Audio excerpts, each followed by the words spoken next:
Top quality और consistent performance के लिए सिर्फ सिल्वर पंप्स एंड मोटर्स, नाम याद रखना। ગરીબોની પાયાની જરૂરિયાત એટલે છત, અને સૌ કોઈને છત મળે તેવા કેન્દ્ર અને રાજ્ય સરકાર પ્રયાસો કરી રહી છે. પણ રાજકોટમાં ગરીબો માટે બનાવેલા આવાસોની દુર્દશા જોઈને તમે પણ ચોંકી ઉઠશો.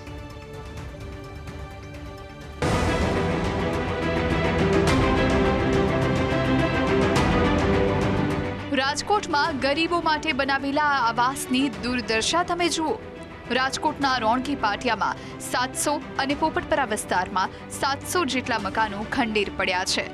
જો કોઈ નિરાધાર અને ગરીબ પરિવારોને આ મકાન મળ્યા હોત તો આજે તેઓ પોતાના ઘરમાં આનંદ કિલ્લોલ કરી રહ્યા હોત. સમગ્ર રાજકોટ શહેરની વાત કરીએ તો આરએમસી દ્વારા ઊભા કરાયેલા 3300 આવાસો ખંડેર હાલતમાં છે. ત્યારે એક બાજુ લોકોના ટેક્સના પૈસાનો વેડફાટ થઈ રહ્યો છે અને ગરીબોને સુવિધા પણ નથી મળી રહી.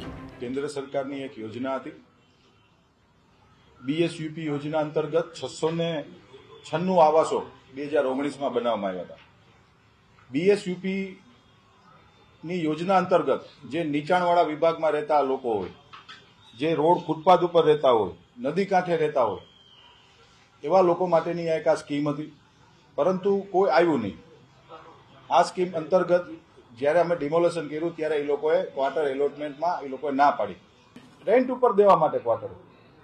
પછી ગઈકાલે એક બેઠક થઈ હતી આવાસ યોજનાના સિટી એન્જિનિયરો અને ડીએમસીની, કે હવે આ જે ક્વાર્ટરો પડ્યા પહેલા તો આને ક્લીન કરવા જોઈએ અને ક્લીન કર્યા બાદ આને સેલિંગ ઉપર મૂકવા જોઈએ, જેથી કરીને જે ગરીબ લોકો છે એ સરકારના ધારાધોરણ મુજબ 1 BHKના ફ્લેટને આવનારા દિવસોમાં આ 696 ક્વાર્ટર પહેલા તો સૌથી પહેલા તો રિનોવેશન કરવામાં આવશે. મીડિયાના મિત્રોના, ઇલેક્ટ્રોનિક મીડિયાના મિત્રોના માધ્યમથી અમારા ધ્યાનમાં આવ્યું છે આ વિષય. એટલે અત્યારે હું સૂચના આપું છું કે તાત્કાલિક ધોરણે પહેલા તો અઠવાડિયામાં સાવ ક્લીન કરો આવાસ યોજનાને.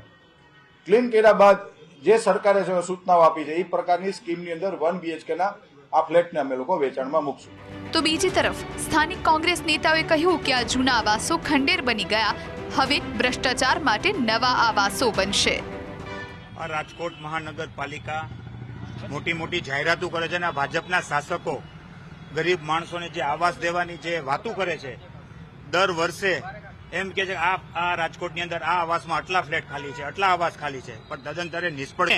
અત્યારના આવાસની જે જોઈ શકો છો ત્યાં દરવાજા નીકળી ગયા છે, નળ કાઢી ગયા છે, લોકોના દારૂના અડ્ડા બની ગયા છે, તદંતરે નિષ્ફળ ગઈ છે. પહેલા તો ખરેખર ગરીબ માણસોને જેને જરૂરિયાત છે વહેલામાં વહેલી તરીકે એને આવાસ ફાળવી દેવા જોઈએ. જે લોકોના પૈસા માટે અને જે ગરીબ અને મધ્યમ વર્ગ માટે જે મોટી મોટી બાંગો ફૂંકી અને જે આવાસો જે બનાવવામાં આવ્યા છે, ત્યારે આ આવાસોની જે હાલત છે એની અવસ્થા જોઈને આપણને એમ થાય કે આ તંત્ર અને શાસકો શું કરી રહ્યા છે. આ તો માત્ર પોપટપરા અને રેલનગરની વાત નથી, આખા રાજકોટમાં તમે જોશો તો 3300 જેટલા આવાસો જે છે એ આવી બંધ હાલતમાં પડ્યા. તો બીજી તરફ સ્થાનિકોનું માનીએ તો ગરીબોના સપનાના આ ઘર અસામાજિક તત્વોનો અડ્ડો બની ગયા છે.